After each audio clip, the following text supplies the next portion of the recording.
हमारे नमः संस्कृता संस्कृत देववाणी गंगा चैनल पर मेघदूत के श्लोकों की व्याख्या चल रही है। उसी क्रम में आज हम 51 श्लोक लेकर आए हैं, 51वां श्लोक लेकर आए हैं। अभी तक हमने 50 श्लोकों तक की चर्चा की है। आज हमारा उसके आगे का श्लोक है। हाँ, चैनल पर पहली बार है, सब्सक्राइब कीजिए, लोगों तक शेयर कीजिए। तो आइए, लाइक करना ना भूलें। तो आइए हमारे साथ वाचन पहले कीजिए, क्योंकि वाचन से आधी चीज़ें क्लियर हो जाती हैं।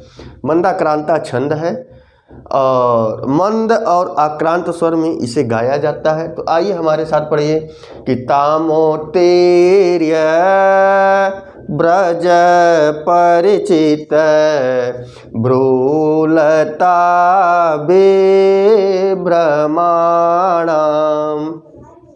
पश्मोच्छे पादोपरि बिलसत् कृष्ण सार प्रभाणाम कुंदक्षेपानुगम दुकर श्रीमुषामात्मबिम्बम् पात्रीकुर्वन् दश पूर्वधू पात्रीकुर्वन् दश पूर्वधू नेत्रकौतूहलानाम। तो इस श्लोक में बताया गया कि ताम उत्तीर्य, अर्थात ताम माने उसको, उत्तीर्य माने पार करके, उत्तीर्य माने प्राप्त करके लप प्रत्यय लगा है। तो ताम उसको, किसको, चर्मवती नदी को उत्तीर्य पार करके, उस चर्मवती नदी को, अभी इसके पहले श्लोक में था कि उस चर्मवती नदी से जल लेना, जब जल लेने के लिए नीचे उतरोगे तो कैसी शोभा होगी, इसका वर्णन पिछले श्लोक में किया गया।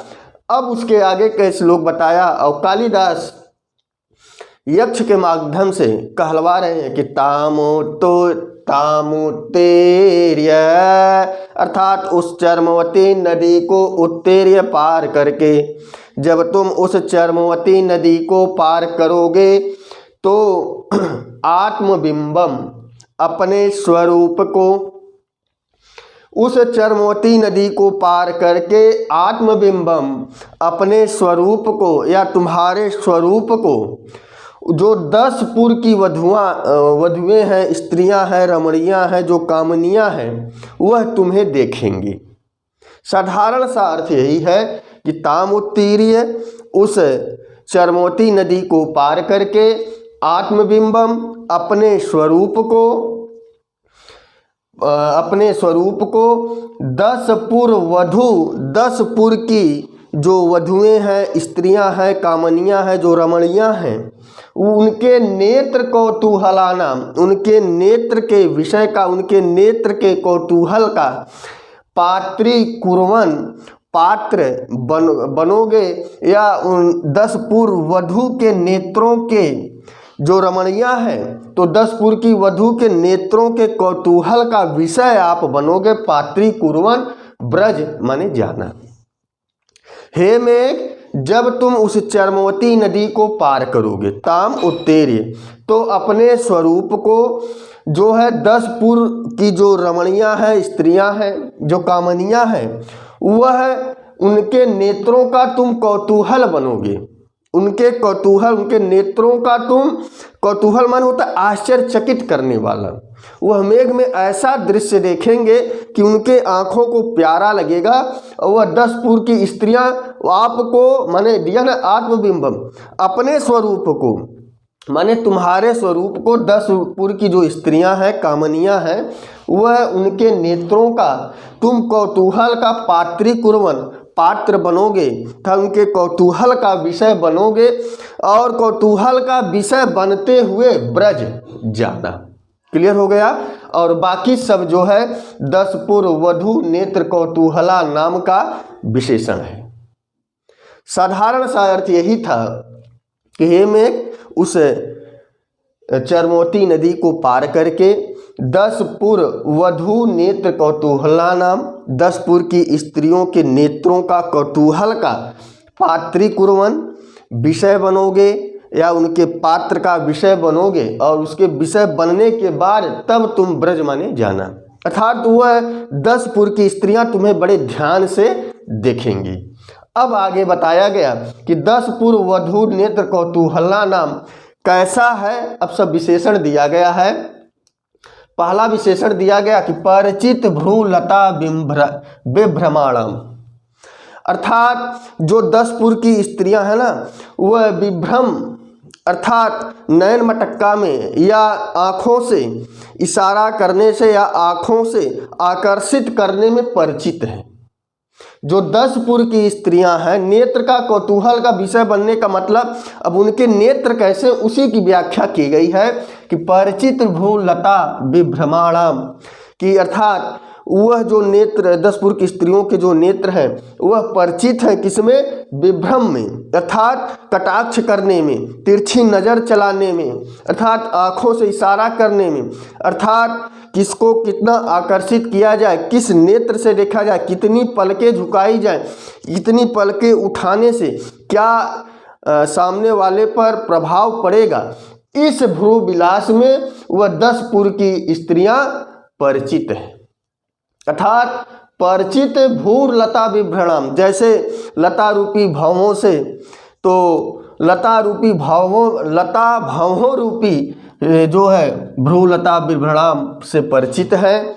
और पक्ष में उत्क्षेपात, यहाँ पर पक्ष में उत्क्षेपात अर्थात पलकों को ऊपर उठाए हुए, जब तुम चरमोती नदी को पार करोगे तो जब वह आपको देखने के लिए अपनी पलकें ऊपर उठाएंगी तो होगा क्या, तो दिया है ऊपरी बिलसत कृष्ण सार प्रभाणाम, ऊपरी बिलसत कृष्ण सार प्रभाणाम, जब नैनों को ऊपर उठाएंगी तो जब वह आपको देखेंगी तो कृष्ण काला, सार सफ़ेद, तो जैसे ऐसा लगेगा कि उनकी पलकों पर काजल लगा है, अर्थात पलकें काली हैं, अर्थात काजल लगने के कारण काली हैं, और बीच में जो सफ़ेद भाग आँख का होता है तो उस कृष्ण सार प्रभाणाम तो दिया गया कि विलसत कृष्ण सार, ऊपर देखेंगे तो ऐसा कृष्ण और सफ़ेद रंग का वह उनका देखने का तरीका होगा, अर्थात वह आपको काले और सफ़ेद ऐसा लगेगा। तो कैसा है कृष्ण सारा प्रभाणाम, तो नीचे दिया है कुंद छेपा, अर्थात जैसे कुंद के पुष्प, कुंद का पुष्प होता है सफ़ेद और उस पर कुंद छेपानुगम, तो अनुग दिया है कि जैसे कुंद का फूल है वह हिलता रहता है और उस पर मधुकर जब भ्रमर करता है, कुंद के फूल पर, कुंद के सफ़ेद फूल पर जब भौरा मंडराता है, उसी तरह उस 10 पुर की वधू की जो नेत्र हैं उसी तरह कृष्ण सार प्रभाणाम है, अर्थात कुंद छेप की तुलना वहाँ पर उनकी आँखों से की गई, उस पर भौरा मंडराता है तो कालापन और पुष्प सफ़ेद है, भौरा काला है, कुंद का पुष्प सफ़ेद है, तो जैसे भौरा उस पर इधर उधर मंडरा कर हिलता रहता है उसी तरह उस कृष्ण सार प्रभाणाम दिया ना, ऊपरी माने ऊपर जब अपने पक्ष में उत्पेक्षात ऊपर आपको देखने के लिए करेंगी तो जो उनकी पलकों में काजल लगा है और काजल के बाद जो हमारे आँखों का बीच का सफ़ेद भाग होता है तो काले सफ़ेद का उसी तरह अनुभव होगा जैसे कुंद के पुष्प पर कोई भौरा मंडरा रहा हो। ऐसी आँखों से तो श्री मूषाम कि शोभा को, मूषाम माने चुराने वाले, श्री माने शोभा भी होता है, अर्थात ऐसी शोभा को चुराने वाले 10 पुर वधू, 10 पुर की स्त्रियां या कामनियों के नेत्रों का कौतूहल पात्री कुर्वन बनते हुए ब्रज जाना। क्लियर हो गया। अब दूसरी प्रकार से देख लो कि तामोत्तीर्य, उस चरमोती नदी को पार करके क्या करना है तुम्हें, तो तामोत्तीर्य, ताम से कभी कभी पूछ देगा, तामोत्तीर्य एक लाइन दे देगा, पूछ देगा कि यह है ताम से किसका बोध हो रहा है? तो ताम से चरमोती नदी का बोध हो रहा है कि उस चरमोती नदी को पार करके तुम्हें आत्मबिंबम अपने स्वरूप को परिचित भ्रू लता बिभ्रणाम अर्थात उनकी भावें अर्थात वह जो 10 पुर की स्त्रियां हैं वह परिचित है अर्थात कटाक्ष करने में, नयन मटक्का करने में अर्थात पुरुषों को आकर्षित करने में उनकी आँखें परिचित है अर्थात वह आँखों से ही इशारा करेंगी अर्थात इसी कामनियों की नेत्रों से कि वह कामनियों की नेत्र जो है वह परिचित है अर्थात वह रंगरेलियाँ अर्थात पुरुषों को आकर्षित करने के लिए, आँखों को झुकाने के लिए या पलकों को कितना झुकाया जाए तो क्या संदेश जाएगा, इस विभ्रम दर्शन के लिए वह परिचित या मानी जानी जाती हैं। ऐसी 10 पुर की वधियों का जब वह आपको देखने के लिए ऊपर पलक को उठाएंगी तो पलक में लगा हुआ काजल और बीच में जो सार है अर्थात सार प्रभाणाम तथा पलकों का कालापन और बीच में जो सफ़ेद भाग है उसे देखते हुए ऐसा एहसास होगा, ऐसा मालूम देगा कि मानो कुंड के पुष्प पर कोई भौरा मंडरा रहा हो।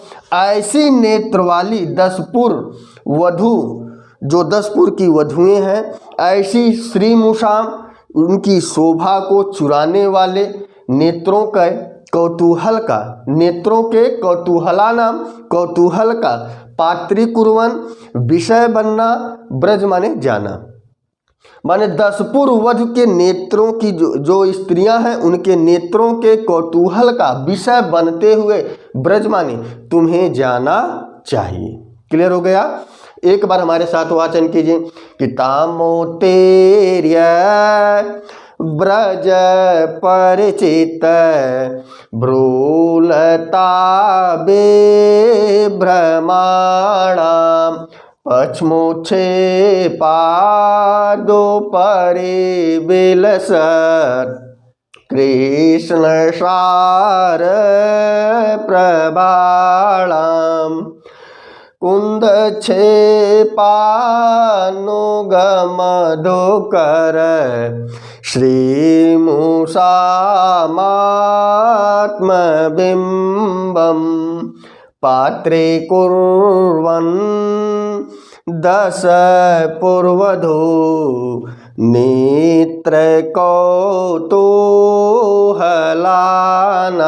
हे मेघ, जब तुम उस चर्मवती नदी को पार करोगे तो वहाँ की जो 10 पुर पार करोगे तो 10 पुर का एक नगर आएगा। उस 10 पुर की जो स्त्रियां हैं, जो कामनियां हैं, जो रमणियां हैं, उनके नेत्र के अर्थात उनकी आँखों के कौतूहल का पात्री कुर्वन विषय बनोगे और उनका विषय बनते हुए ब्रज माने तुम्हें जाना चाहिए। और 10 पुर वधु नेत्र कौतूहला नाम का विशेषण पहला दिया गया कि परिचित भ्रू लता विभ्रमाणम, कि जो 10 पुर की नेत्र के कौतूहल, वह नेत्र कैसा है, वह भ्रू विभ्रम दर्शन के लिए अर्थात विभ्रम है अर्थात उन नेत्रों में चंचलतापन है। उनकी आँखों को देखकर प्यार का एहसास होता है, उनकी आँखों में एक प्यार छिपा है। उस प्यार भरी नज़रों से आपको देखेंगी, आपको अपनी तरफ आकर्षित करेंगी।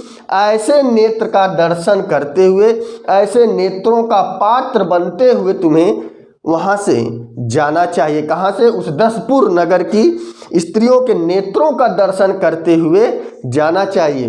दूसरा विशेषण दिया कि पश्चिम उत्पेक्षात, जब तुम पलकों को ऊपर, जब 10 पुर की वधुएं पलकों को ऊपर उठाएंगी तो दिया है कि ऊपर बिलसत कृष्ण सार प्रभाणम, ऐसा मालूम देगा कि जैसे काले और सफ़ेद कि वह जो नयन होंगे, जो आँखें होंगी, पलकों में जो कालापन होगा, जो यह आँखें होती हैं, तो इस आँखों में काजल लगा है और बीच का भाग है सफ़ेद, तो इस तरह से दिखाई पड़ेगा जैसे कुंद छेपा, जैसे कुंद का पुष्प या चमेली का जो फूल होता है, उस फूल पर और हिलते हुए फूल पर जब भौरा उस पर मंडराता है तो उस स्थिति का श्री मुषाम, ऐसी शोभा को चुराने वाले तो यहाँ पर कुंद छेपाम मधुकर श्री मूषाम,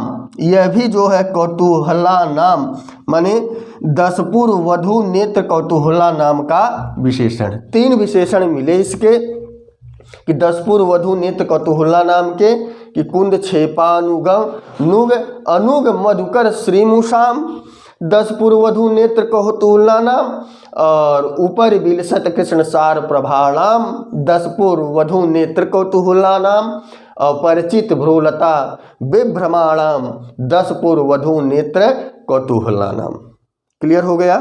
तो जैसे कोई चमेली के पुष्प पर कोई भावरा, तो चमेली का पुष्प दिया है अनुग, संचलन कर रहा है, इधर उधर हिल रहा है, उस पर मंडराते हुए भावरा का जो दृश्य बनता है, ऐसी चंचल नेत्रों से तुम देखे जाओगे, उनके कौतूहल का विषय बनोगे, और ऐसे कौतूहल का विषय बनते हुए ब्रज तुम्हें वहाँ से जाना चाहिए। क्लियर हो गया।